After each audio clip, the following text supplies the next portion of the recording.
So, as you can see, with the latest success of our movie trilogy and so forth, we decided to start a little podcast of our own. Being on fire, we said we're gonna name it The Dark Side on Fire, inspired by John Lee Dumas. So we started looking for guests. And I said, who would be the best guest as my opening episode? And I found my biggest fan. This biggest fan being Mr. Comic Book Man himself. Please help me welcome Mr. Kevin Smith.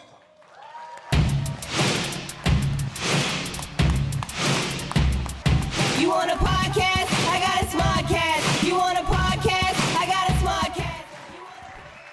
Good morning, everybody. My microphone. So delighted to be here in a room of self-expressors, everyone passionate about the same industry I am. But before we start talking about that shit, just have to share with you the brief ride from the hotel to here, about 10 minutes long, yielded content. As we all know, we're in the content generation business, man. So everything that happens to you, good or bad, is a story and shit. That's what I love about podcasting. Ever since I started podcasting, nothing bad has ever happened to me. Even when they threw my fat ass off a fucking plane, I was like, I'm gonna talk about that on podcasts and shit like that. So nothing is wasted as long as you keep your eyes open and stuff. I was driving over here. We were going over, we're chit-chatting in the car with my first time in a Lyft ride. I've never been in a Lyft before. And I was chatting to the dude because he had the mustache on the dash. And I was like, does this get you laid? I would imagine it does, you know? Because you could be like free mustache rides and shit like that. So we're driving across this bridge and it fucking slams me in the head. I'm like, oh my God, man, this is the bridge from fucking The Dark Knight where they open the bridge and shit like that. And when you see the shot of everyone leaving Gotham after the Joker's like, get the fuck out of town, it's that bridge and shit. And suddenly I was like, we're in a fucking movie. Like, very rarely does that happen, and I live in Los Angeles, so it was so fucking bizarre to like be driving around and suddenly like, oh my God, Batman was here once. Only happened to me one other time because they shot the sequel, The Dark Knight Rises, in Pittsburgh, and I shot a movie in Pittsburgh years ago. So when I was watching The Dark Knight Rises, man, he's like at the end, he's fucking in the Batwing and he's battling fucking Bane's troops and shit on the ground. He's from the up in the air and there's fucking missiles flying all over. They drove past like real world places that I had been. So we were shooting Dogma in Pittsburgh in '98, and this hotel, the William Penn, was on display in Dark Knight Returns. Like all of a sudden the fucking Batwing goes right around the hotel. And I was sitting there with my wife watching the movie and I was like, he just flew past a window in a room where I got fucking laid. Can you believe this shit? It's like being in the movie. All right, so fucking excited to be here. I asked just before we went, I was like, what should I be talking about? And they were like, podcasting. I was like, okay, but am I selling podcasts? And they're like, no, these people are sold and shit. And that's rare for me. Usually I jump on a stage and I talk about myself for a few hours. And then at the end, I implore the audience to start self-expressing. I'm a big fan of self-expression and whatnot. I try not to call it art.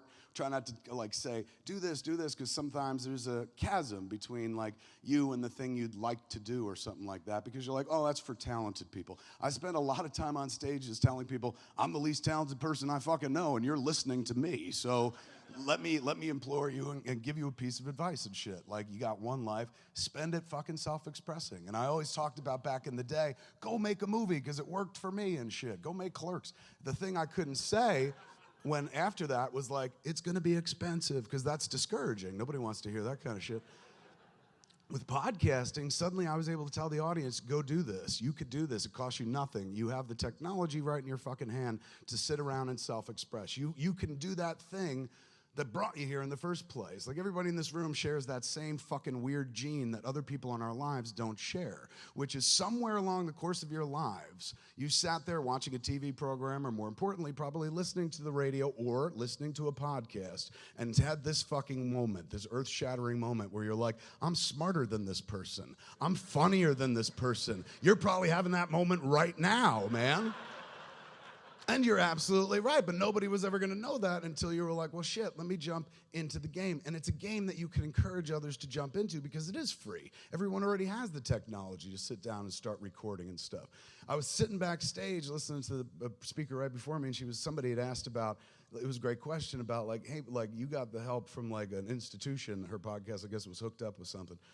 What happens to those of us who don't, like single mothers? I thought that was adorable and shit. And that's always the question that people bring up. They're like, how much money can I make doing this and stuff?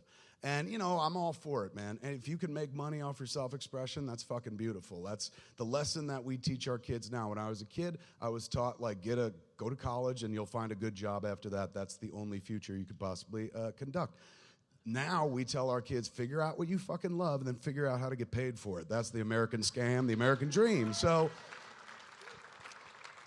this medium, I'd already been involved in another medium for quite a few years before this medium came along. But this is the medium that I'm truly suited for, man. I can't tell a story with pictures to save my fucking life, which is sad to say because I'm a director. But I'm a storyteller, man. All the people I ever listened to in my youth were storytellers and stuff. All my favorite comics weren't just like set up punchlines. They were long storytelling people. And I always listened to Howard Stern when I was young. Loved Howard Stern because he talked about having this normal life. Most people get in front of a microphone, they present the best possible version of themselves. What was interesting about this man in 1981 forward and stuff was he would get on there and be like, my dick is small, my wife won't fuck me. And I was like, I'm gonna believe everything he says.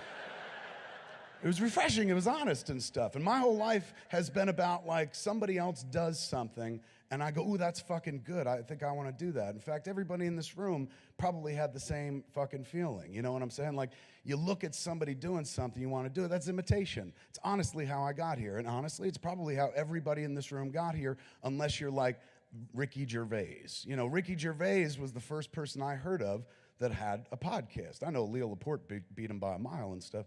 But when I first heard about it, Scott Mosier, a guy who was my producer on my movies and stuff, he said, have you heard the Ricky Gervais podcast? This is going back 10 years, because next, I guess it's coming up in 6 months, it's going to be my 10-year anniversary of podcasting. When I started, it was me, Leo Laporte, and the Happy Tree Friends. That's it, man. And they were a video podcast. I don't even know if they counted on the audio side. It was a wasteland. It was before even Corolla got into the game. He was still on radio doing his radio show. And then the radio show gravitated to podcasts. Nerdist hadn't started yet. Fucking Mark Maron was still sad somewhere before he... before he was like, fuck this, took hold of his future, and wound up speaking to the fucking president. A podcaster, a dude who was a few years ago, prior to that, was just like, fuck, I hate the world. And then figured out how to channel that into like what he became. He became the guy he most wanted to be. The dude who could sit on a podcast every week and be like, fuck the world. And now, the president, you know. So there was nobody out there to look at for me. The person that fucking I imitated was Ricky Gervais, but I never heard his podcast. Scott Mosier said, did you hear the Ricky Gervais podcast? I said, no. And he goes, oh, it's hysterical. And I said, what is a podcast? And he goes, it's kind of like what we do on a commentary track for a laser disc. When we do commentary tracks for the movies, it's like that, but they don't have a movie. And I was like, wow, well, we do that. We can do that then. What do you mean? Does it cost something? Do they charge you to do it? He goes, no, you just record it, you just throw it up. I pulled it off of fucking iTunes and shit. It's crazy. I was like, it's free? He said, yeah. I was like, and there's nobody to say no? And he goes, no, as far as I know. And that was a big deal to me, man. Because every other fucking medium of self-expression in this world, if you want to fucking say something, you could say it, but if you want to say it on a grand scale, if you want to write large on a massive canvas that everyone can see, there will be a gatekeeper, man. You can make any TV show you want, but if you actually want to put it on a fucking network, you're going to encounter someone who's like, let me see if this shit's good enough for us. You can write any fucking book you want. You can self-publish, but if you want to get published through a label or something like that, there will be a gatekeeper who's like, let me see if this shit's good enough. You can make any movie you want. If you want to put it in a fucking movie theater, a legit movie house and shit, sooner or later, somebody would be like, let me see if this is good enough. Let me see if your self-expression counts based on our fucking platitudes and shit. This medium had none of that. There was no gatekeeper, man. I was like, what do you mean? There's nobody saying no? Scott's like, no, apparently you could say whatever you want. And so I was like, let's test it out, man. Let's try this. I wanted to see if it was fucking true. Turned out to be true, man. iTunes, you sent them a fucking podcast and shit, and we said ridiculous, horrible things. And I expected them to kick back a letter going like, no. But Instead, 2 days later, they sent us an email going, congratulations, Captain, you're a fucking broadcaster. And suddenly, we were legit, you know? And I didn't have to ask anybody. Like, my life had become about asking people if I could self-express. Because I got spoiled at an early age, I realized. I made that movie Clerks, and that was the first thing I tried and shit, my first self-expression. I was lucky, it got picked up by fucking Miramax and stuff like that. And then after that, people go, hey, what do you want to do? And you're like, oh, I want to do this. Like, here's a bunch of money, go do that and stuff. And you get paid to make pretend for a living, and that shit's like heroin. The moment somebody gives you money to do what you would have done for free and shit, you get quickly addicted to that. And the weirdest, saddest thing is your productivity drops. Suddenly you're like, well, I'm not gonna make anything unless I get paid for it. So for 10 years, I was that asshole, which was weird because I began my career as the DIY asshole who was just like, I just wanna do this. I just wanna see this thing. I didn't make Clerks to start a career. I made Clerks because I just wanted to see Clerks and shit. And somewhere along the way, I lost my way in terms of like self-expressing. I stopped doing it until somebody gave me money. How fucking gross. That's not what got me there in the first place. And then podcasting came along, literally saved my soul. Because this dude was talking about like, you just do this for free, man. You'd make it for free. Nobody says no. You don't have to pay anybody anything. And you just put it out there in the world and they listen to it for free. Water finds its level. And I was like, this sounds democratizing, man. This is good. And also, I've got a fucking body for radio. Like, fucking, this is the medium for me. I sit in front of a microphone. I just fucking talk about whatever I want. So me and Scott Mosier, we'd been friends for a long time, and how we became friends, we met at the Vancouver Film School. We'd sit around and talk about goofy shit, like that scene in the Death Star contractors in Star Wars. That came from a conversation that I started with Mosier. We were sitting around in a coffee place, and I was like, hey, I watched fucking Return of the Jedi last night, and I went off on this rant. This dude who was sitting near us, this is like 1992, like stopped his conversation and started listening to us, going like, this is fucked up. Like, because you could tell he was like, I thought the same thing about Return of the Jedi, you know? And there was no internet yet, so that's common nowadays. Jump on the internet, you're like, Return of the Jedi, right? And 1,000 people are like, go fucking suck my cock and shit like that in the comments. But this was at a time where people weren't really talking about that sort of thing. People had forgotten about it. It was just some movies that came out a long time ago. So me and him, like, you know, that conversation, I was like, ooh, I'm gonna put that in the fucking movie, man. I like that. I just like talking about fucking shit that I like talking about. At that time, the only self-expression I knew I could fucking try was film, because I'd seen somebody else do it. Imitation. This is the fucking story of all of us, man. We all get here and try these things because of imitation. I saw Richard Linklater make a movie, Slacker, and I said, oh shit, he made a movie and he wasn't in New York and he wasn't in Los Angeles. He was in Bumblefuck, Texas, man. This guy sang his song in the middle of fucking nowhere. He didn't wait for permission. He didn't wait for fucking help and shit. He didn't go to the places where you do this shit. He just did it in his backwoods backyard in a town nobody ever fucking heard of. It was Austin, Texas. Everybody's heard of it and stuff. It's capital of Texas. They've got UT, the film school. But a little ignorance can go a long way, man. And I didn't know that you could do that sort of thing in Austin. To me, it was just like, this motherfucker sang his song in the middle of nowhere and shit. So maybe I could sing my song in the middle of nowhere. I'm in New Jersey. There is no film industry except for trauma. So let me see if I could fucking do my thing. I look at Clerks. I love Clerks. The movie that started my career. I'm still talking about it 22 years later and shit. But when I look at Clerks, I don't see the movie everyone else sees. I see a failed imitation of Slacker. That's all I was trying to do. I saw Richard Linklater do something that impressed the shit out of me. I was like, he made a movie, no movie stars, no fucking 3-act structure, doesn't even have main characters, follow one person to another, no fucking common thread, just a day in the life of, singing his song about his fucking world.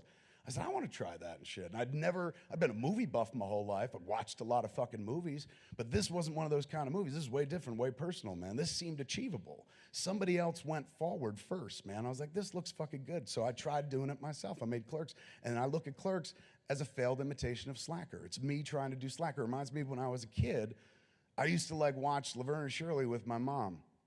And there was a joke on one episode of Laverne and Shirley that I remembered after the episode. And I repeated it back to my mother, set up punchline and shit of something they said in the show. And my mother was like, she started laughing. She's like, that's so clever, you know, she's giving me praise and shit. My father worked at nights. He came home in the morning. She woke me up. She was like, tell your father that thing you told me last night. And I woke up and I fucking did the Laverne and Shirley bit for him. And he was like, well, I don't watch the show, but I guess it's funny and stuff like that. My brother, my sister, she's like, do it for them and shit. And I kept doing it for like weeks. Every relative, she was like, do it for them. And by the end of it, I learned two things. One was like, boy, this fucking material works if you handle it well. I was learning setup, structure of setup, punchline and stuff like that. But I also, like, basically I was practicing. I had no idea, but I was practicing. But the thing that I learned more importantly was I couldn't do it one more time. Couldn't do somebody else's material one more time. Felt inauthentic.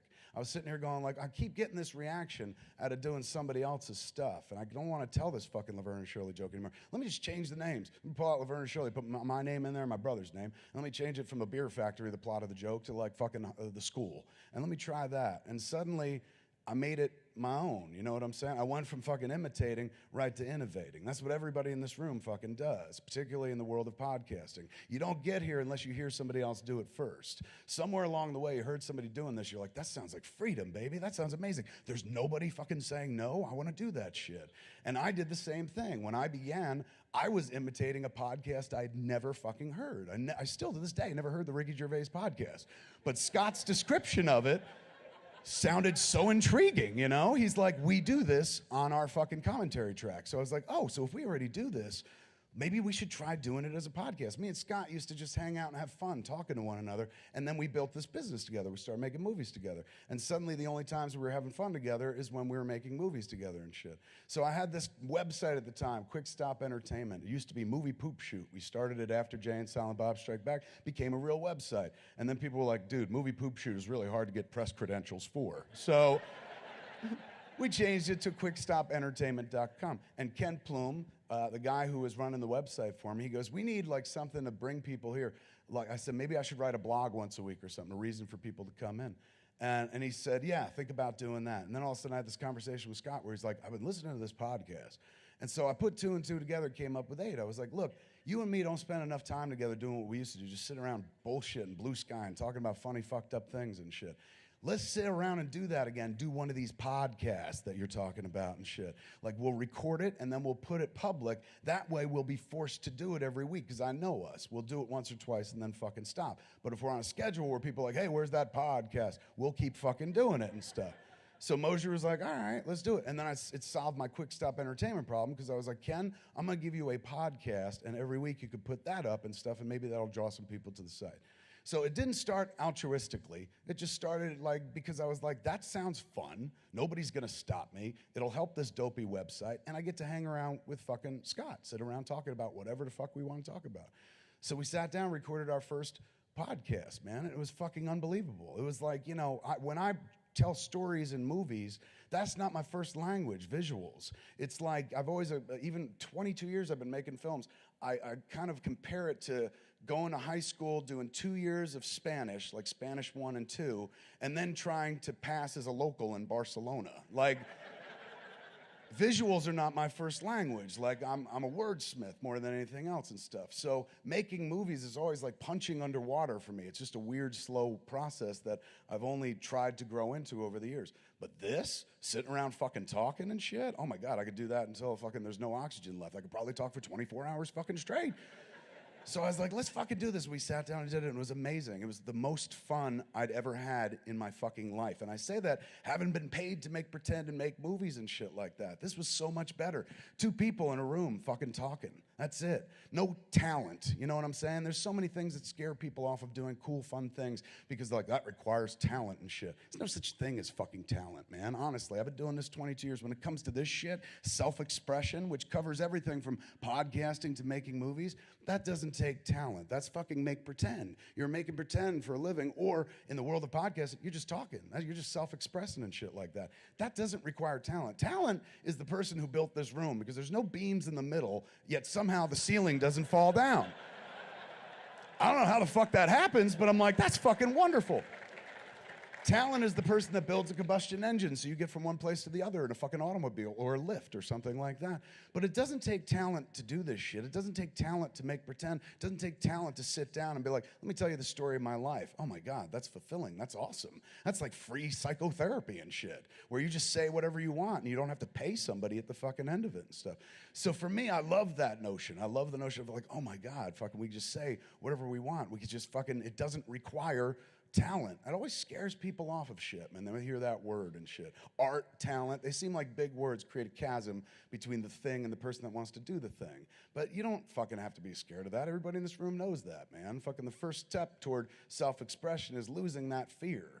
The fear of like, oh, somebody's going to think I'm an idiot if I do this, or oh, this has been done before. You do it because it's there to do, and you do it because nobody's fucking stopping you. And you do it because you get to say whatever you fucking want. No gatekeeper, man. There's nobody saying you can't fucking say this sort of shit. You just fucking self-express. But when you call it like talent, when you bring in the word talent, fucking come on. Having a conversation, that doesn't require talent. We all do that every fucking day. That's why I love this medium. It's completely democratized. You can't bullshit and be like, it requires talent to be in this medium. Fuck. It don't require talent to be in any medium of self-expression. Doesn't require talent to sit there and be like, I'm not talking because my character is called Silent Bob. You know, that's not...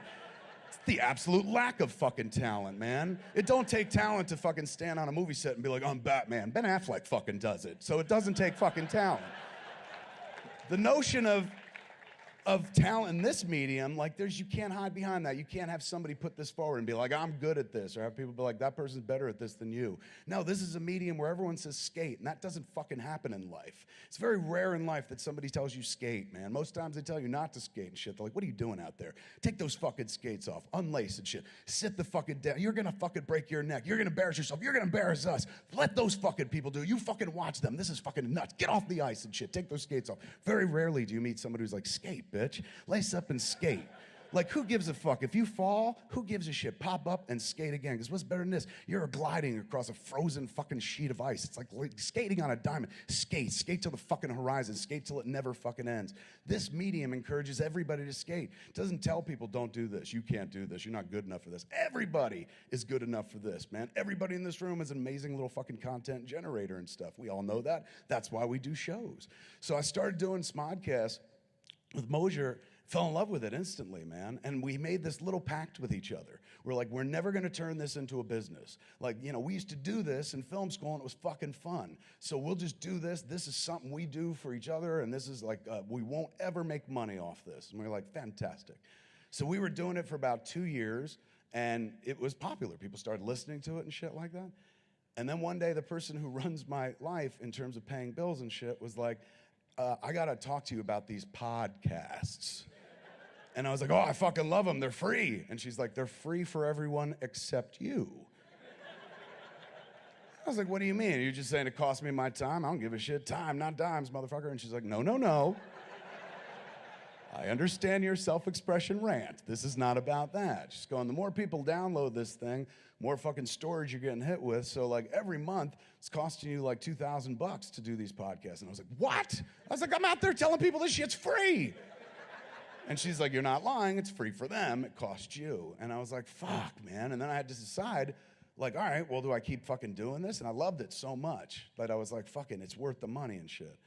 So I decided, like, it was weird. It was kind of like the early days of television. Again, this is going back a decade and stuff, and it's kind of a wasteland at this point. So nobody was really doing advertising or anything like that. So I said to Scott, I was like, I gotta fucking pay for this storage on all these podcasts and stuff. We should do what they used to do in the old days. And he's like, what's that? And I was like, well, when they did that game show 21, like in that movie quiz show, they had a sponsor, like 21, sponsored by Geritol and shit like that. I said, I know Geritol won't sponsor this show. I said, but what if we reached out to somebody and said, hey, would you like to put your name on the show that we do because we have a lot of people listening to it? This is common. Nowadays, it's called advertising. This whole business is built around earballs and podcast advertising, but this was at a point where it did not exist yet. So we were like, how do we pay for this? And I remembered when we made this movie called Zach and Miri Make a Porno, nobody really saw it when it came out, and when it went to home video, it did well, and that's kind of the story of my career and shit.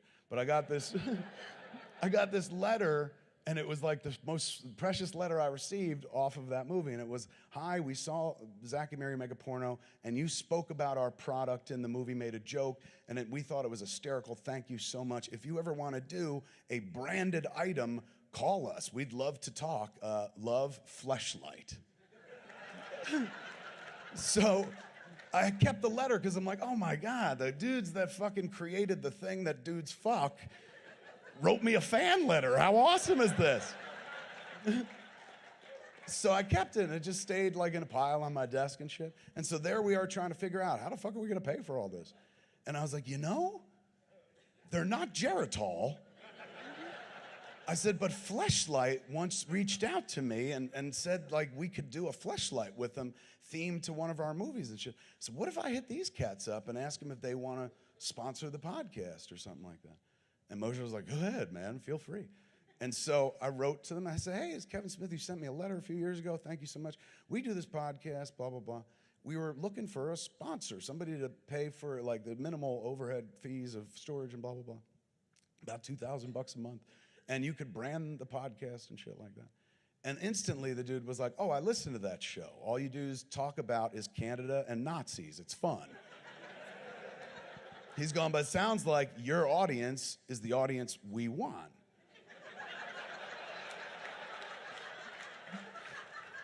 Which, you know, maybe I should have been insulted by that, but I was like, oh shit, this is gonna be mutually beneficial. So we made this little deal with Fleshlight and started talking, and it was so weird. In order to do it, they were like, we're gonna send you a case of Fleshlights. And I was like, it's all right, I'm married, don't worry about it and stuff. And they're like, no, so you can see them and blah, blah, blah. You can give them to friends and shit, it's a gag gift. And I was like, all right. And they sent us a box of Fleshlights, and like fucking Moj took one home at one point, looked like a beer can. You open it up, there's a rubber pussy inside. Really fucking disturbing and shit. And some of them look like actual flashlights. You open them, rubber asshole and stuff. They've got both sides. So I'd never fucking used one, and then all of a sudden we were gonna do our first episode where we were like talking about our new sponsor, Fleshlight, and that was gonna be the content of the whole show, because like, oh my God, we already have a sponsor. Like, this is crazy. I kept comparing it to the old days of television, and Mosier kept going, it's what they do in television now, dude. Like, somebody pays for all that, and it's a fucking sponsor. It's advertising and shit. So before we recorded that episode, like, Mosier was coming over. He was like, I'll be there in 15 minutes. And I was like, I can't honestly talk about this shit unless I fucking know what I'm talking about. So I picked out a Fleshlight and tagged one, changed my life, man. Suddenly these cats weren't just people who were giving us money for storage. Like, I found my new love and shit. You know, my wife forever, she had her own vibrator and shit, and I just had to deal with the fact that there was a third in our marriage and shit. And so suddenly, like, I've got one now too. And we got so much content of that for a long time, man. And we wound up doing shit like, I said this will never be a fucking business, but suddenly became a quasi-business because we had to pay for the storage and shit. But me and Mosier agreed, like, hey man, if you're paying for storage with Fleshlight being a sponsor, that's not us making money and shit. So I was like, yeah, good point, man. We're still pure. We're still pure. Then at one point, Mosier called me up and he was like, I'm between jobs. I'm broke right now. And I said, oh, fuck. He goes, how can we make some loot fast? And I said, honestly, it was right after I got fucking kicked off of the airplane, man. And I had stopped flying places to go to stand-up gigs and stuff, do Q&As. Started taking a bus places, renting a bus and being the only person on the bus and shit. Like I was the Partridge Family of one. And I remember I did it a few times. I was like, this would be so much more fun if I had other people, but I'm not a band, so there's no fucking need for other people. But it'd be great to have my friends here. We could play video games, sit around and talk to one another. So Mosier calls up and he's going, I need to make money and fast. And I said, I'd fucking Q&A like crazy and stuff. What if we just started doing the podcast? We tried doing it live. And we used to joke on the podcast about, could you imagine doing this in front of people? How retarded would that be, us talking to each other and stuff? Oh my God. And suddenly there was this moment where it was like, well, maybe we could do that. Like, I've been Q&Aing, so I know I could go out and book a gig and shit. And maybe they've, it's a different show, but like I can go to the same places I've been before and be like, hey, can me and my friend do a podcast here? So we started to build the first podcast tour. And again, like it's weird talking about it now because it seems like, oh yeah, fucking that just happened. But this was like 7, 8 years ago. And again, I can't claim like we were the first live podcast tour, but I think we were. Nobody else was doing it. And the places I reached out to didn't understand. Like I reached out to comedy clubs where I had been on stage and I'm like, I want to come to a show with my friend. It's a live podcast. Like, what's that?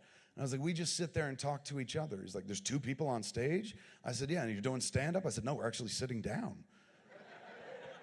And they were like, I don't know, it sounds weird. So we didn't wind up doing it in comedy clubs. We wound up doing it in like fucking punk rock clubs and little music joints and shit. Bunch of places that were like, oh, Kevin Smith, some people will come see that. And so I went from like whatever I was making doing solo Q&A, like started making very little to do the live podcast, but it was enough to put together we did 2 weeks of shows and Mosier walked away with 10 grand. And suddenly we were out in the world doing what we normally do at home, the home show, sitting there talking to each other. We were talking in front of people and it became a business. Suddenly we were like, oh my God, people will literally pay us to watch us talk to each other and shit. This is astounding. Let's keep doing this. So I fell in love after the first Smodcast tour, which again came together organically. There's no 5-year plan here. It's just a series of, I got to pay for this. All right, let's do this. I got to pay for this. All right, let's do this. But after we did the tour, man, I got bit by the bug. I was like, I would love to be able to do this shit live in front of people every day. I've been doing a lot of podcasts at that point. I started with Smodcast, but I started adding more later on because we opened a little theater. Like, I've got a little black box theater. I rented it on Santa Monica Boulevard. It's 50 seaters, cheap as fuck. And we called it Smodcastle. And we just put on live shows and shit. And so it was pretty easy to fill because it was small. And we were going to record the shows anyway. This just gave us a chance to do it in front of people, build a little audience locally. So I was talking about it on the local radio station, K-Rock, man, because traditional medium certainly helps this medium by going on a radio station being like, listen to my podcast and shit. In this case, I went on K-Rock and was like, I just opened up a theater in Los Angeles, a little Smodcastle we call it. It's a podcast theater. Like, what's a podcast? I'm like, it's what's going to destroy your jobs. I'll tell you that right now. So Ralph Garman, who is one of the guys on the morning show, I've been on the morning show a lot, you know, he did a thing called Showbiz Beat, still does it every morning on K-Rock and stuff, where he just talks about Hollywood news. So whenever I was there, I was like, can I stick around for the news? Because I love doing it with Ralph, because you make fun of famous people and shit like that. Making fun of your betters is one of my favorite things to do. So we did it quite a few times, and after I came in and talked about, hey, I'm opening this little theater, man, Smodcastle, come on to the shows and stuff. Ralph pulls me aside and he goes, hey, like, would you like to do a podcast with me? Like, we thought about doing a radio show version of the Showbiz Beat and tried to do it for K-Rock and did an audition reel and stuff, because that's where his job is. And, you know, he's fucking well paid by that network, and we were asking for a Saturday morning show, like 10 o'clock in the morning. And they listened to the show we recorded, which is pretty much what Hollywood Babble-on is today. And the response from traditional media was, nobody wants to listen to people talk to each other anymore. So, you know, Ralph was like, sorry, dude, I took you on a wild goose chase. I really thought we'd get a show out of this. And I was like, all right. And suddenly a month later, I was like, I'm opening a podcast theater. And he's like, let's do that show, like, at your podcast theater, man. And I was like, yeah, we could do Showbiz Beat there. And he goes, well, I can't call it Showbiz Beat because that's owned by K-Rock. So we got to call it something else. And I was like, ooh, let's call it Hollywood Babble-on. And that was what I gave to the process. He invented this little format. And fucking, I was like, I had the space, and I said, let's call it this. And all of a sudden, we started selling tickets. And since the dude's on the radio every morning and shit, you know, he was telling people, come to Smodcastle and see the show. And we'd sell 50 seats out in a fucking heartbeat. So much so that, like, we did that for 2 months and built another fucking show. And I said to Ralph at one point, I was like, I feel bad, dude. Like, you could sell this show bigger than 50 seats, but this theater's so small. It's like, if you could take this out in the world and set it up someplace bigger, fucking go nuts. We're going to do the show anyway and stuff. And he was like, you mean it? I said, go ahead. And he found a different home for it, man. Suddenly we were in a 300-seater and shit, doing this live podcast. And suddenly I had more than one podcast. And then Jason Mewes was hanging around Smodcastle. And Jason Mewes, man, was the dude I do fucking Jay and Silent Bob with. Him and I had a very strained relationship because he was a hardcore fucking junkie. And a lot of my time was spent getting him clean to do a movie, and then right after the movie, fucking fall off the wagon, do oxys, do fucking heroin and shit.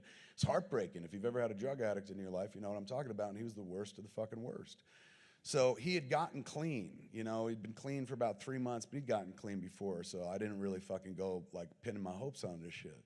But he started hanging around Smodcastle. He liked what was going on. He wasn't really a talker. Like, I'd bring him to my Q&As, and I'd be like, Jason Mewes, and the crowd would go fucking ape shit. And then I'd give him a mic, and he'd be like, what's up? And that would be it. Like, just wasn't a raconteur by any stretch of the imagination. But he's like, I want to do one of these podcasts, too. And I was like, really? What would you talk about? He's like, pussy. And I was like, well, you'd need to talk about a lot more than that, to be honest with you. I was like, here, I'll tell you what, I will do a podcast with you. And again, our relationship was incredibly strained. Like, I had kind of booted him out of my life because he was this junkie. So I said, I will do a podcast with you, but the podcast we're going to do is about you and about your addiction, because you're going to finally tell the world that you're a fucking junkie. Like, we all know in our world and stuff, so we all look out for you. But if you tell everyone else, if you do a show where that's all you fucking talk about every week and stuff, you can be funny while you're doing it, but you fucking own this shit, then you got a bunch of people keeping their eye on you, man. Then everybody looks at you going, you being clean and shit like that? And he goes, I don't want to talk about that. I don't want people thinking that I fucking shot with dirty heroin needles and stuff like that. I said, dude, truth is freedom. You're hiding from this shit. Go out. And that's like one of the most interesting things about you is you survived that fucking world. So I said, we'll sit on the podcast. We'll talk about that. And we started this show called Jay and Silent Bob Get Old, man. And for the first 6 episodes, we talked about like a story that I had written in a blog called Me and My Shadow. Just like kind of an overview of his last 10 years of addiction and shit like that. And after we were done doing that, suddenly we ran out of shit to talk about, and we reformatted the show to just kind of be essentially a paid AA meeting. Like, people would show up to watch this guy talk about being fucking drugged out and how he put it behind him and shit like that. It was amazing. And so that show, because, you know, it was called Jay and Silent Bob, suddenly people were like, hey, we could book that show over here. People know that name and shit like that. That show grew fast. And also suddenly I had 3 podcasts. 1 was at home, 2 were always live. And then I was like, how many more can I fucking go? And we know the sky's the limit, man. Nobody ever says fucking no. Sometimes you get people going like, you're a loser with a lot of free time. But yeah, that's true. So I went from like doing Smodcast to doing Smodcast, Jay and Silent Bob Get Old, Hollywood Babble-on, Edumacation, which I do with my friend Andy McElfish, Fatman on Batman, which is also now a live show. And I do one with Matt Myra, one of my favorite podcasts. We've been away from it a little while because I've been traveling, but it's called Talk Salad and Scrambled Eggs. Basically, it's unasked for commentary tracks for every episode of Frasier. That's it.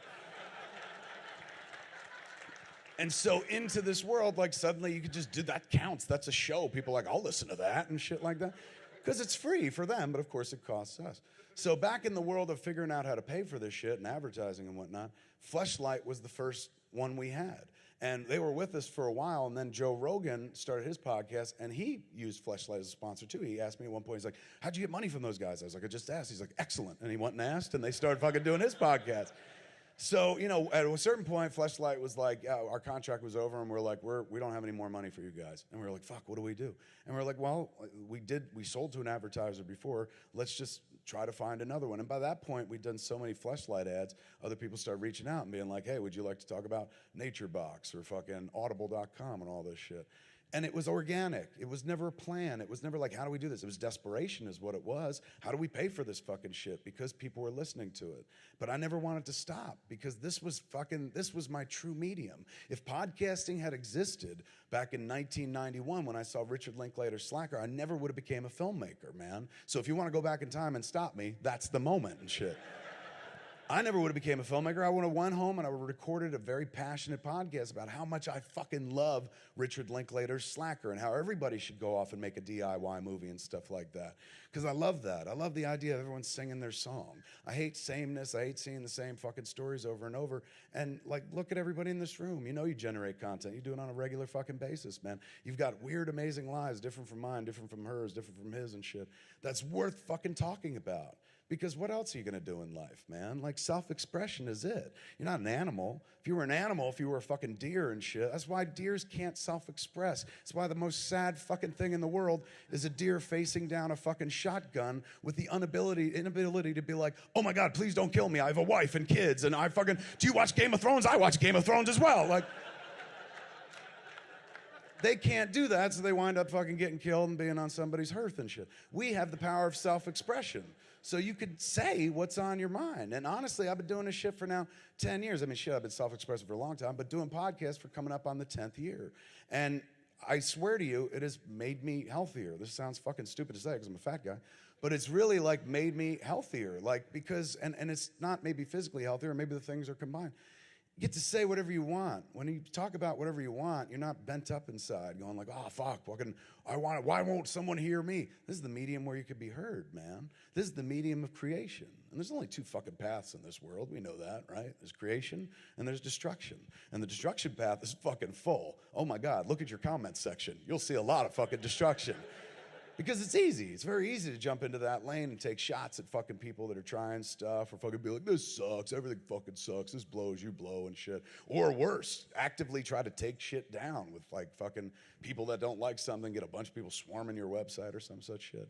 That's destruction. That's always going to be there. And if you try to travel on that path, you got to leave early because it's fucking crowded because everybody's on that fucking path. It's easy to do and shit. Creation, all lanes wide open, man. You can drive for miles and miles and miles. There's no waiting whatsoever. You get someplace very fucking quick taking that path. But the only problem is that path demands you give something of yourself. Demands you put something of yourself out there, man. Risk something. And it's not, we're talking about first world risk here, you know? We're not talking about like step on that landmine, you know?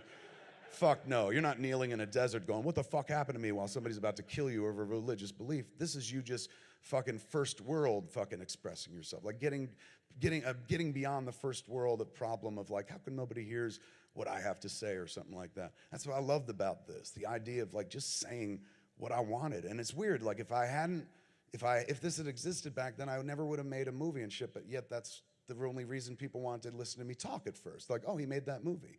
But then because of podcasting, I got to show them a completely different side of me than those fucking movies only. They're like, oh, this is who he is as a person. And the thing I love about this medium most is it allowed me to shine a light on people that I think are fucking special. Because at a young age, for whatever fucking reason, luck and timing, a bunch of people said, this kid's fucking special for this year or whatever the fuck. He made a fucking black and white movie that wasn't Schindler's List. Good for him and shit. And suddenly I got praised, just like my mom praised me when I was a kid for doing that dopey Laverne and Shirley bit. And the whole time, all I thought about was like, I was just trying to be Richard Linklater and shit. So I got overpraised and it felt good. And people called me talented and shit when I don't really consider that true. Even though I really don't consider myself talented, I was like, fuck, you know who I think is like talented? These people in my life. But I couldn't showcase them in movies. I'd put them in movies and shit, like, but movies cost money and they want movie stars and whatnot. So, I had to encourage my friends, like Brian Johnson. I encouraged him to make a movie like when we were kids. I was make this movie vulgar. He had a idea for a movie about an exploitation flick about this clown and shit. I said, fucking do it. I forced him to write it, forced him to fucking direct it. And he never made another movie, but it was fucking beautiful. And I understand why he never made another movie. It takes a lot out of you. It's a weird commitment where you're getting like a lot of money from strangers and shit. You're like, what if my idea doesn't work and stuff? So, he never went beyond that. But I could shine a light on him in podcasting. Like I could pull these people onto my shows and be like, here's this fucker that I think is hysterical. Like that's all Smodcast was me being able to be like, the guy who produces my movies? Listen to him, he's fucking way funnier than me. And we sit there and I get to shine a light on him. Same with Ralph Garman, the guy who I always thought was funny. Same with Jason Mewes, I get to shine a light on him in a different way. Everyone knew him as the snooch to the nooch and shit like that. But like, here's his real story. He's a much more interesting, fucking complex character. He's still funny as fucking dirty, but he's way more interesting than that character he plays. Same with Andy McElfish. At one point I was doing a podcast with my wife called Plus One, which I absolutely love. She refuses to do it anymore because she's like, I'm tired of telling everybody about the things we do every minute of the day. And I was like, why are you alive then, But it was so fulfilling. It was awesome. We just sit around. I got to shine a light on her, somebody I think is incredible and fucking I spend a lot of time with and stuff. You get to showcase other people. Like not only do you get to showcase the things you love and love to talk about, things you're passionate about because it's a medium built on passion, but you also get to highlight and showcase people that you think are fucking cool and talented, man. We go out and we interview people, and sometimes we just talk to the people in our lives because like, this fucker's funny, listen to this person. You sit down and talk to whatever you want, whoever you want. I can't do that in movies. In movies, I can't be like, can I cast my mother in the lead? They'll be like, fuck no.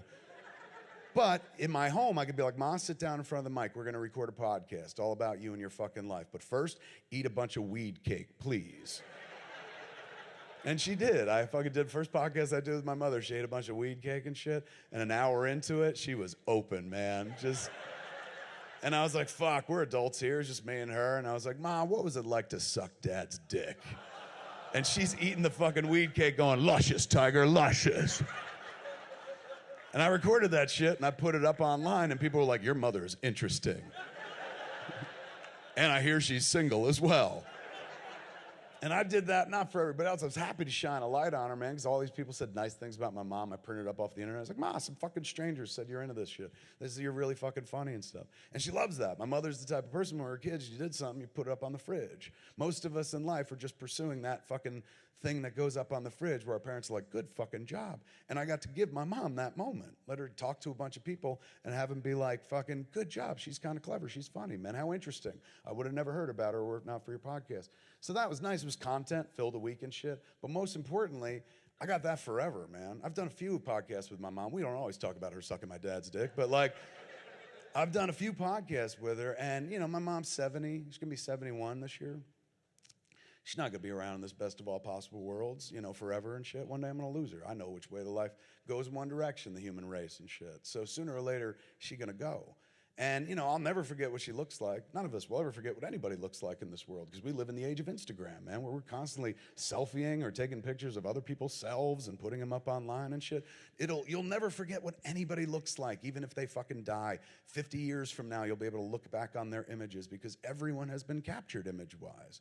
But you know what happens when fuckers die? The first thing you lose is the sound of their voice. That's what goes. I can't remember what my grandmother sounds like.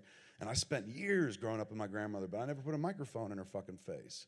Nobody thinks to do that except the people in this room. People in this room understand the importance of fucking capturing a conversation and not just letting it be lost for the ages. Yeah, it's important to take a picture of things and shit like that. That's easy documentation and important, but everybody does that. Nobody walks up to a motherfucker, sticks a mic in their face and says, tell me about you, except us, except the people in this fucking room, man.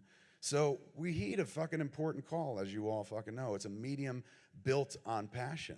And for me, it was my salvation. I was the guy that was like, I'm not gonna make anything until somebody pays me. And then one day I was like, no, that's not how I got here. How I got here is just making shit. And sooner or later, something hits. And if you gotta figure out how to pay the bills one day, figure that out at the time. But don't ever let the fucking idea of fucking like, what if it's gonna cost money, or what if people don't like it, or what if it fucking fails?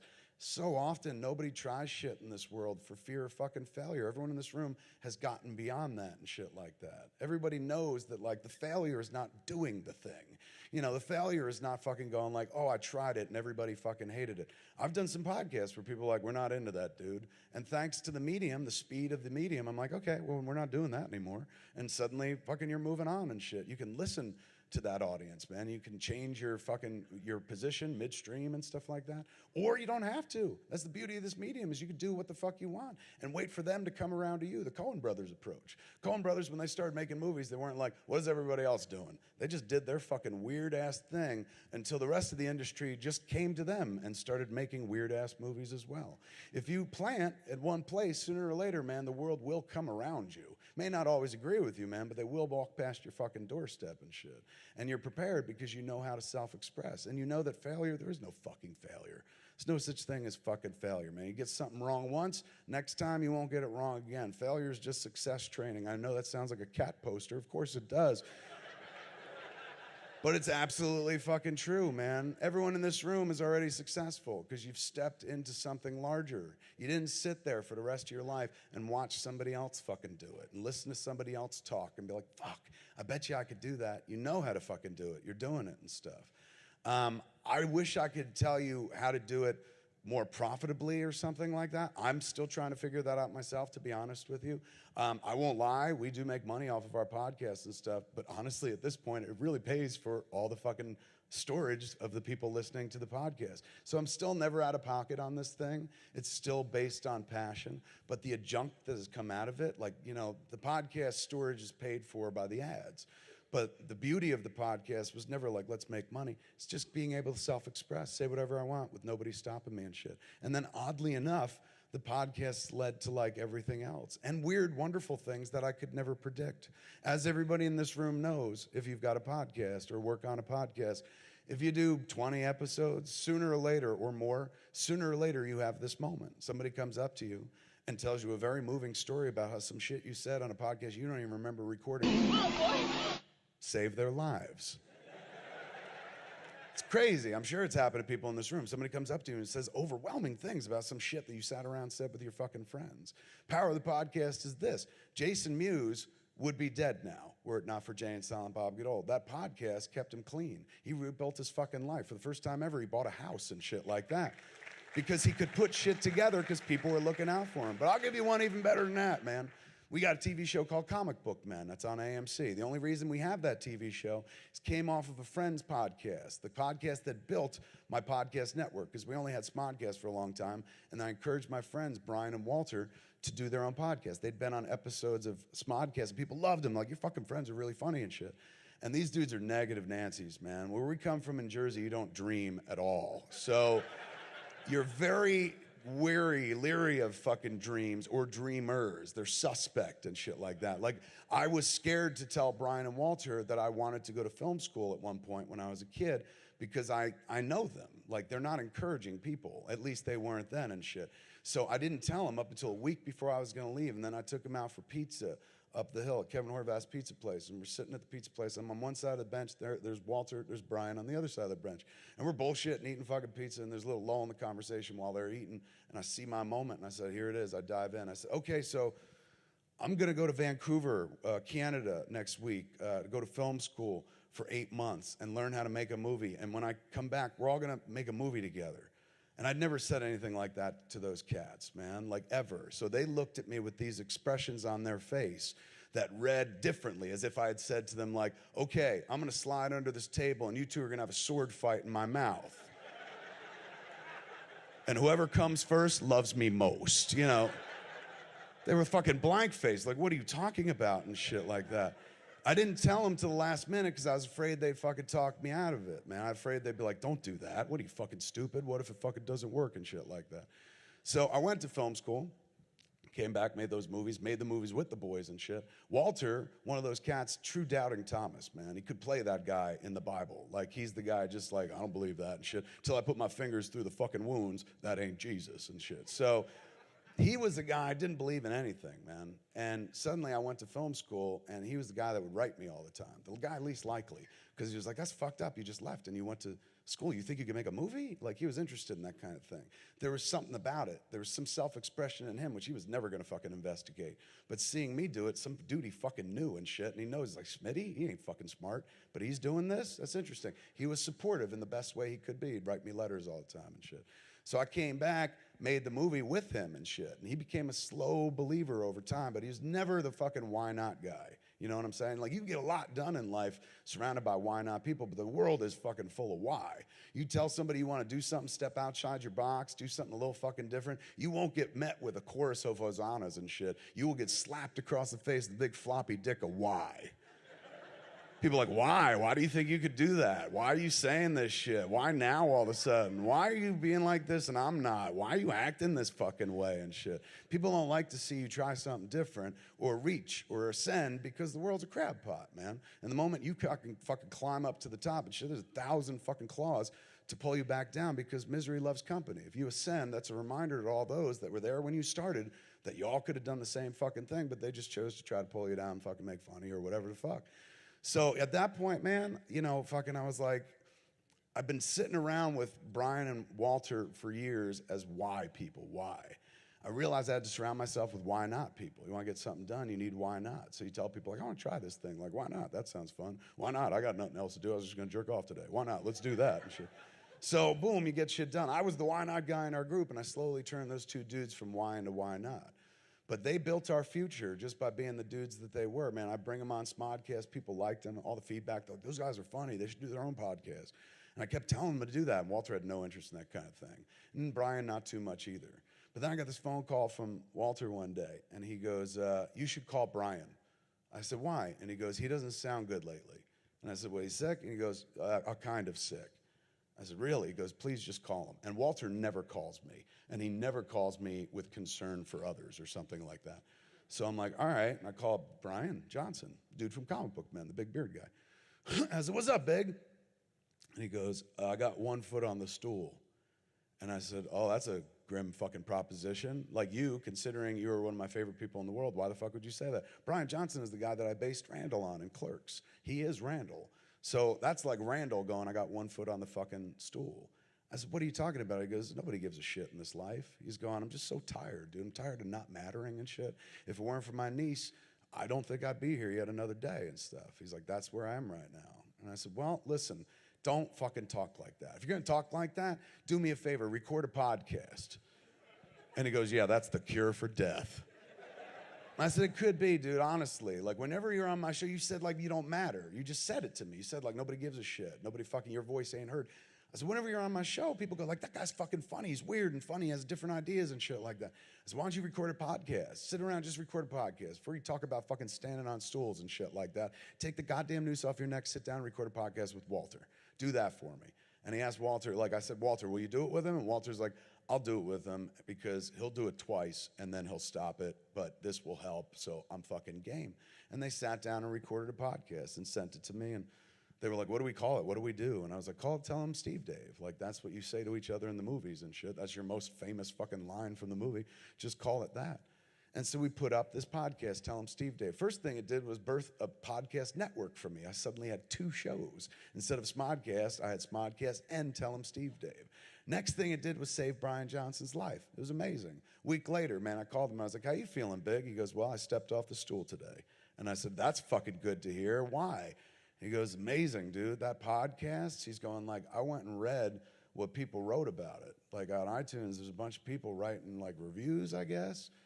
And I said, yeah, don't go near the reviews, dude. Never, don't do that, particularly you with a foot near a stool. Don't go fucking near the reviews. And he goes, no. He's going, are you kidding me? He's going, they're strangers, total strangers, people I never met and shit, saying warmer things about me, saying I fucking matter, saying the things I say are important and shit, saying better things to me than my blood relatives say to me. He's going, this is amazing. He's going, they're telling me that fucking I have a voice, an original voice. And they made the dude feel like he was worthwhile and shit in a way that I couldn't for years. Because I'm his friend. So of course I'm like, you rock. Everything about you is cool and shit. He can't hear that because it's coming from me. But he records a podcast, puts it out for the world, and a bunch of strangers are like, you rock. You're fucking different and shit. You should fucking stick around. Saved his fucking life, man. And then it also saved my career a few years later because that show, Tell 'Em Steve Dave, morphed into Comic Book Men on AMC. And it came out about by this girl, Elise Seiden, this woman, Elise Seiden, wonderful woman who's a producer on Red State. She called me up one day. She goes, I have a friend named Charlie Corwin. He runs a company called Original Media. They do shows like The Swamp People, like Alligator People, shit like that. He wants to talk to you about a TV idea. I said, oh, I don't do TV. We tried to do a Clerks cartoon years ago. We made 6. They aired 2. Fuck it. No way. I was like, TV raised me, but I don't work in TV and shit. And she goes, well, he met with AMC, and he wanted to come talk to you. I was like, AMC? Oh, fuck, they just did The Walking Dead, man. Fuck, I watched Mad Men, watched Breaking Bad and shit. And the first season of Walking Dead just come to an end. So I was like, all right, I'll fucking talk to that dude. And she brings the dude over. Charlie's like, I just had a meeting with AMC. They got this fucking huge TV show, Walking Dead. But they got to go shoot season 2, and they're fucking afraid that when they go shoot season 2, the audience that watches it, God bless you, is going to forget about the fucking show and not come back. So what they want to do is come up with some geek programming because they figure the audience is comic book people. They want to come up with some comic book geek programming that'll people stick around to watch while they wait for The Walking Dead to come back. Could you believe that there was a time in this world where somebody was like, what if nobody watches The Walking Dead? So Charlie's like, I thought of you because, I know through Elise, I know you and love comics and stuff.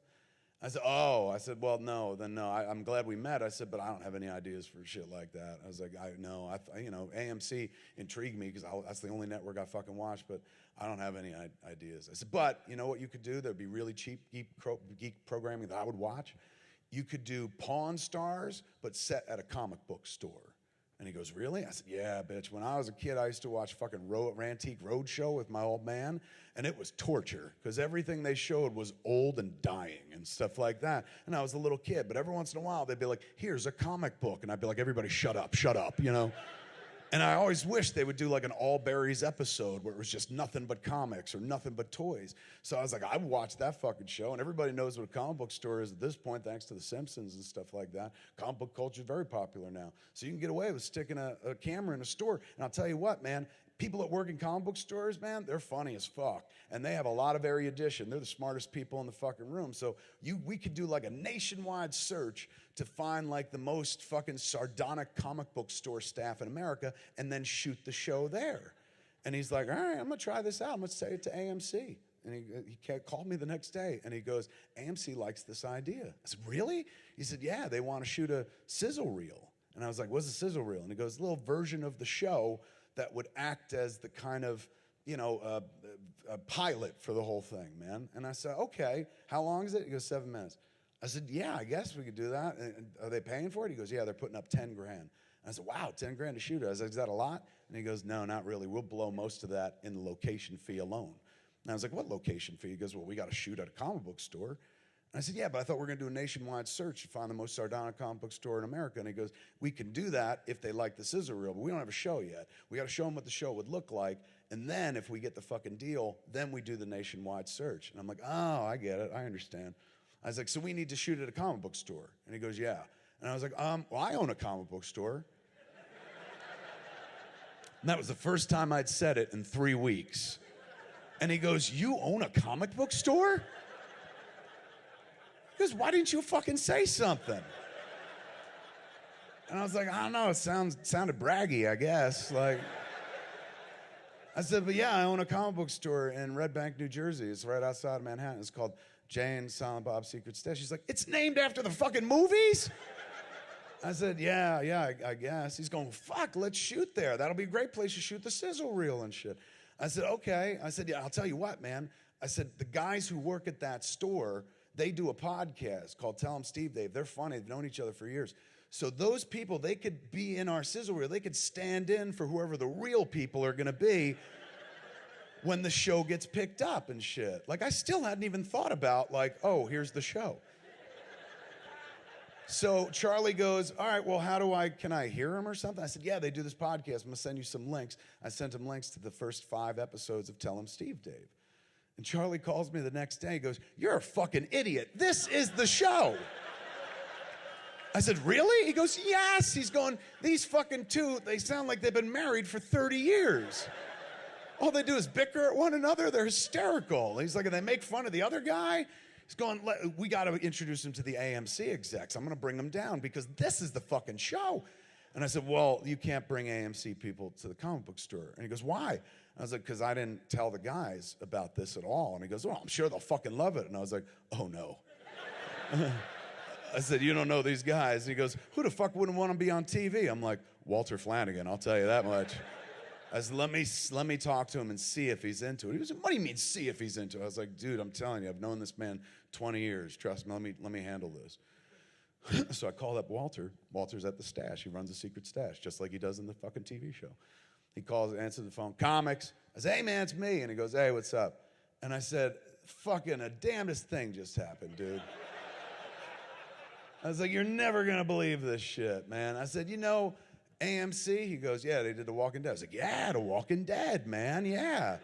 I was like, somebody from AMC reached out to this dude, this producer dude, and he came over and talked to me and shit.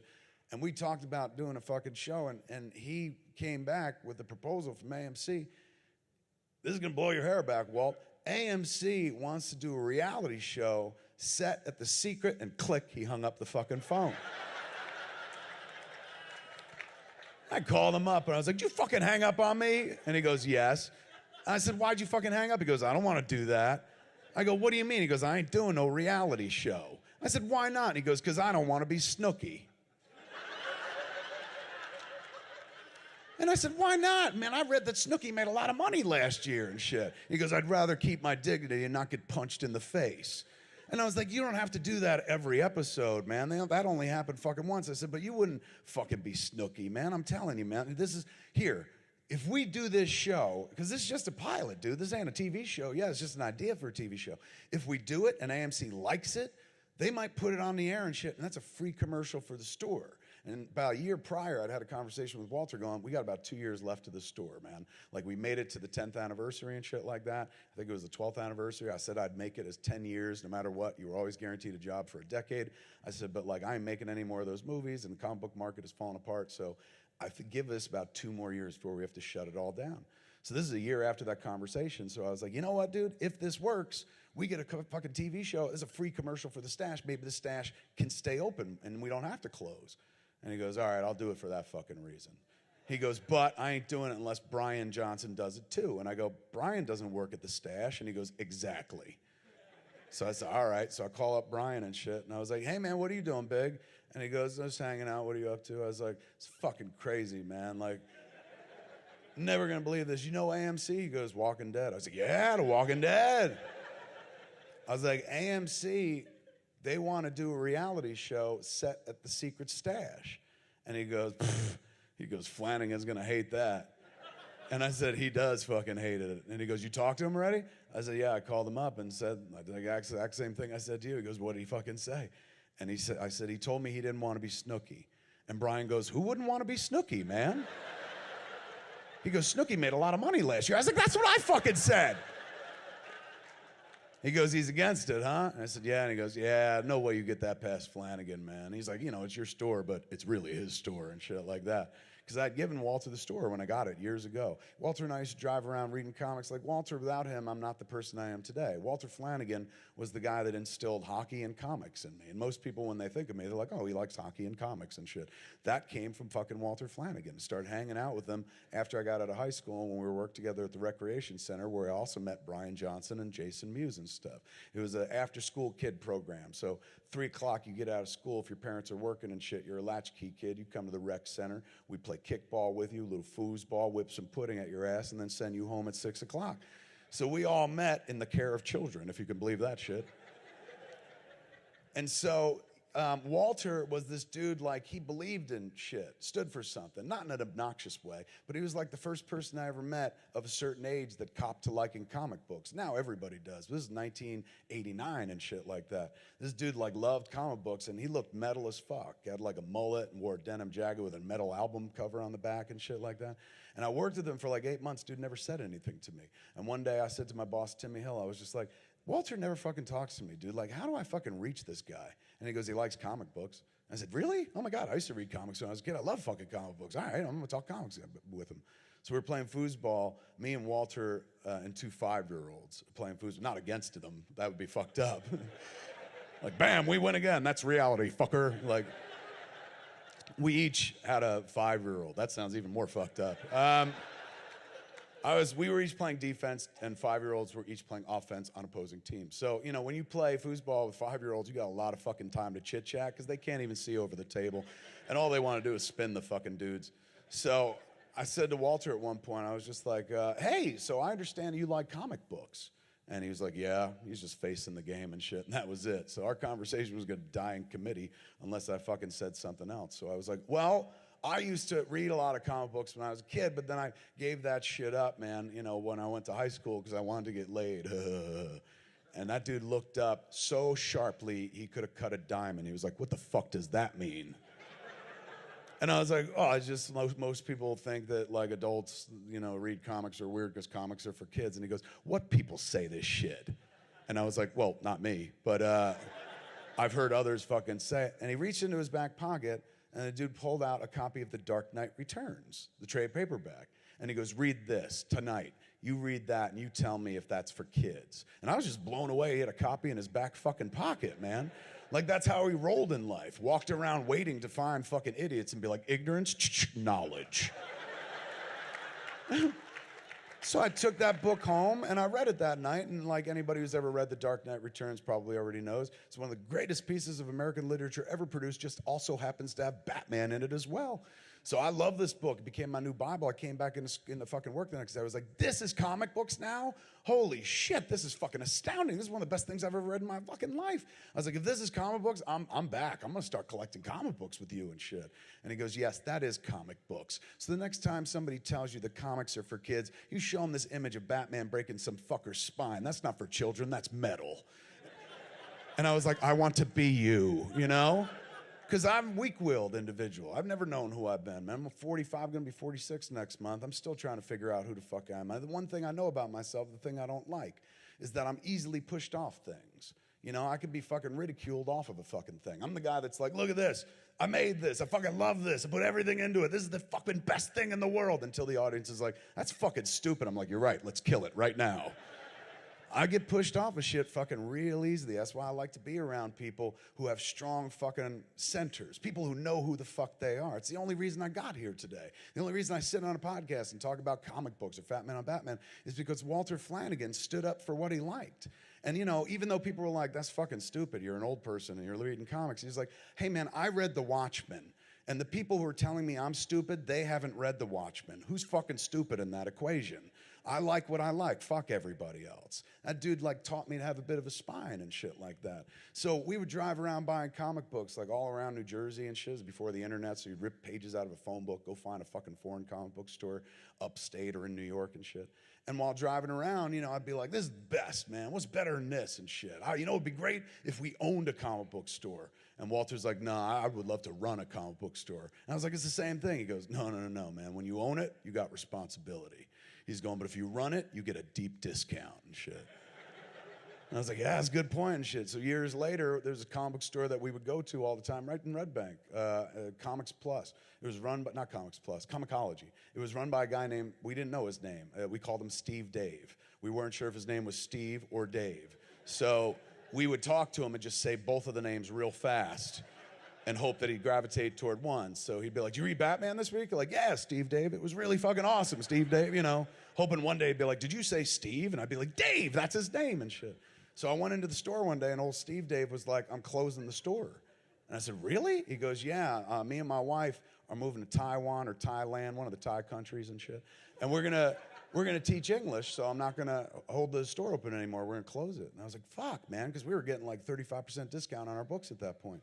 And he goes, I said, "Fuck, this is my favorite store." And he goes, "Well, I want to talk to you about that." He's going, "I was thinking, you've talked about owning a comic book store in the future. Would you like to buy this store?" And I was like, "How much?" And he was like, $60,000, get you everything. And I was like, "Oof, that's way too rich for my blood." And shit. He goes, 30. And I was like, "You could have held out and negotiated a little bit, but fuck, dude, 30K. And I thought about it. 30K was close to what I paid to make Clerks. Clerks was $27,575. And Walter Flanagan was with me there every step of the way, even the doubting Thomas that he was, the why guy that he was. He was there all the time and helping me make my dream come true. He didn't believe it most of the time, but he fucking stood there, mouth agog, going like, "I can't believe this is happening," and shit. He made my dream come true for a little less than 30 grand. So I was like, fuck, I can make this fucker's dream come true. He's always wanted to run a comic book store. For 30 grand, that could happen and shit. So I told Steve Dave, "I'm doing it, dude. I'm buying the fucking store." And then I called up Walter and I was like, "Guess what, man? I just bought Comicology. We're going to rename it Jay and Silent Bob's Secret Stash, and you're going to run it just like we talked about when we were kids." And he goes, "No, I'm not." And I was like, "What are you talking about?" He goes, "You should have called and asked me first." "I don't want to do that." He's like, "I'm working at the rec center. I get $12,000 a year. I got a steady job. I'm married. I need this job." I was like, $12,000? Well, I can do better than that. I could pay like $20,000 to run the comic book store. He goes, "No, comic book stores fold all the time." And so for 2 years, I begged Walter to come run the store that I bought for him. In the meantime, Brian Johnson ran it, and like I said, Randall was based on Brian Johnson. So putting him into the public again was such a bad idea. All he did was fight with the customers and shit like that. And he's like, "These comics are stupid," you know. Walter was meant to do it. And finally, after 2 years, I convinced Walter to come run the fucking store. I was like, "Walt, I've been begging you to do this for a long time. This is my final fucking pitch, man. I want you to leave the rec center. I want you to come run the Secret Stash. I'm going to pay you $50,000 a year. It's the most any comic book store, anything, has been paid in the history of mankind. Please fucking do this, man." And finally he was like, "All right." And he came and worked at the Stash full time and shit like that. And he was like, his big thing was like, "Just make sure I get 50% discount on my books." And I was like, "Dude, take 100% discount. I don't give a shit." So Walter started running the store, and he ran it like his own fucking entity. Like, I used to go in and move shit around with Jason Mewes at night because we lived right next door to it. And then in the morning, fucking Walter, I guess, would move shit back. Like, I went into the store one day, and all the shit was moved. And we moved it again, and the next day it was moved and shit, like elves had fucked around. And I asked Brian Johnson, I was like, "Who keeps moving the shit?" And he goes, "Walter." I said, "Why does he keep moving the shit?" And he goes, "He hates when you fuck with his shit." And I go, "It's not his fucking shit, it's my shit, it's my story." He goes, "No, you said you bought it for Walter." And so I backed off and let him run the store the way he wanted. Like, Walter ran it weird in the beginning. He used to sell bootleg videos out of the store, including bootlegs of Mallrats. So, but he kept that store alive for a good 12, 13 years and shit until that moment, running it his way and shit, and ran it nickel and dimed and shit, ran it his way until the moment, months, years fucking later, somebody was like, "We might want to do a show here at the store." So, you know, fucking I told Brian, I was like, "Walter fucking said no, but he said he would do it if you do the show too." And Brian's like, "I don't work at the fucking store." I was like, "That's Walter's point. He wants you there as this fucking, the guy who, you're like Norm from Cheers. You're just there and shit." So Brian was like, "Well, I get paid?" And I was like, "Well, I mean, I guess if it gets picked up, yeah, you'd get fucking paid." And he goes, "Well, I gotta get knee surgery, so I'll do it for that reason." Two dudes like backed into a fucking TV show, man. You know, as if I had a gun to their fucking faces. And the day we shot the sizzle reel, you would have thought that was the case. Both of them were there. Like, everybody is in the comic book store, the production people, and there's an energy. You know, creativity creates an energy. Self-expression, we're doing this is unfucking believable and shit. It's electric in the air. The only fucking dark spots are Brian and Walter sitting off to the side watching all this with this expression of like, I don't like this shit, you know. You could see the why was about to come out. Why are we doing this? Why bother? Why? This is never going to be a fucking TV show. Why do you think it's going to work and shit like that? So I preemptively grabbed him. I said, let's go outside and have a chit-chat and shit. Brought him outside. And I said, boys, I'm just going to put this on Front Street. I have no more magic tricks left up my sleeve. I said, I really am of the mind that I've run out of fucking ideas, and the critics are telling me the same fucking thing. So I don't have anything left. This wasn't even mine. This fell into my fucking lap, and I accidentally pitched a fucking show that we're gonna be doing here in the store. So I didn't even create this opportunity, but this is an opportunity. I see the looks on your faces, and I understand. We're from Jersey, so it's in the blood. We're instantly like fucking, you live in the shadow of New York, so you feel like you're fucking suck at everything. You'll never be as good as the other or something like that. I said, I know you guys don't believe in anything. I said, but I'm telling you, if this works, you get to be on TV and be yourself. Somebody will give you a check to just do the same shit you were gonna do for fucking free, man. It's like your podcast, but even fucking on a bigger scale. And I'll tell you what, it finds more audience for your fucking podcast. So Brian was like, all right, you know what? He's got a point. Let's do it. I said, just reach for it. Like, fucking really go for it. Don't fucking half-ass it and shit. Just do it like you're doing an episode of Tell 'em Steve Dave. Don't think about the cameras. But really try, dude, because if anyone else in the world, I was like, here's a fucking shot for a TV show, they'd be happy for it. Like, just please fucking do it. And they fucking knocked it out the box, man. We shot that shit, and boom, AMC was like, we're gonna do this. This is a show. And suddenly there was a show about podcasting on fucking TV that came from the simple gesture of like, Brian, please don't kill yourself. Just fucking record a podcast. And he was like, that's the cure for death. It was the cure for death, and it got him a fucking TV show in the process.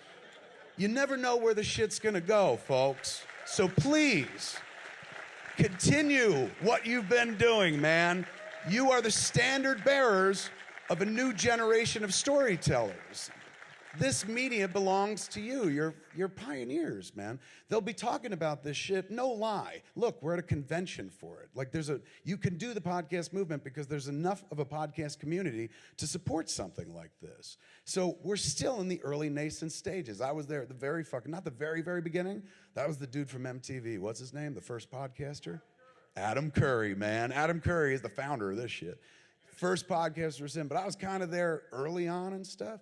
But this is still in its infancy. They're still figuring this shit out. The moment traditional media understands that there are more earballs listening to these shows than eyeballs watching television, the advertising dollars are going to shift big time in our favor.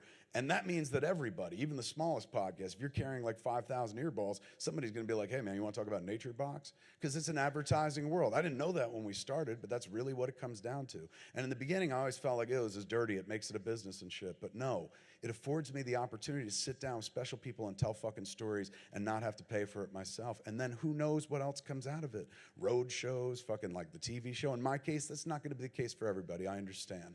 But you heard my story. It wasn't plotted and shit. It was happy accidents or desperation or necessity being the mother of invention. When I entered this medium, I entered it at ground zero. Yes, I came from a different world where people are like, we've seen your movies and shit. But that didn't mean shit in podcasting. It's a whole fucking different world. So I had to start from the ground up again, and I'm so happy to have done it. 10 fucking years of doing this, but we're still in the beginning. We're all fucking pioneers. That's exciting. When you look back at the beginning of the movie industry, I can't say that I took part. It's all fucking history and shit. When I look back at the beginning of television, I can't say I took part. You could watch things about the early days of TV and shit like that. But this medium, I can actually say, like, I was there when it fucking started. They'll be recording podcasts long after I'm fucking dead, man. It will become an absolute fucking norm. Now, there's a huge percentage. It'll go beyond that. Once everybody realizes, oh, I can have my own show. I can say whatever the fuck I want. Fantastic. I'm on to that. So, but we've been there first. That's fucking rare in life. It's rare to be someplace first, man. So often we follow a path that's been blazed by somebody else. But we're sitting here today as a bunch of people that started making our own fucking paths, man. I'm proud to be part of this fraternity/sorority of self-expressors. This means more to me than my fucking day job, ladies and gentlemen. I encourage you to keep fucking doing it, as you will. Thanks for being here. Enjoy the rest of the podcast movement, ladies and gentlemen. Happy lunch and everything like that.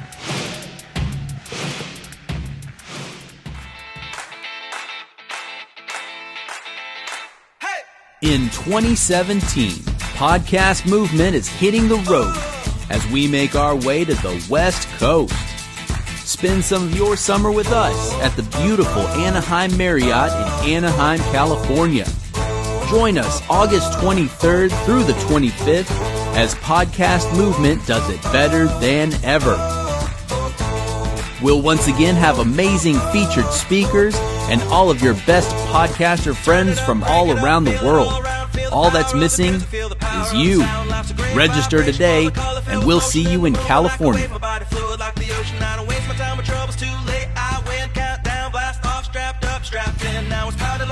Like the rhythm in the street, my body grooving from my head to my feet. Just feel the beat.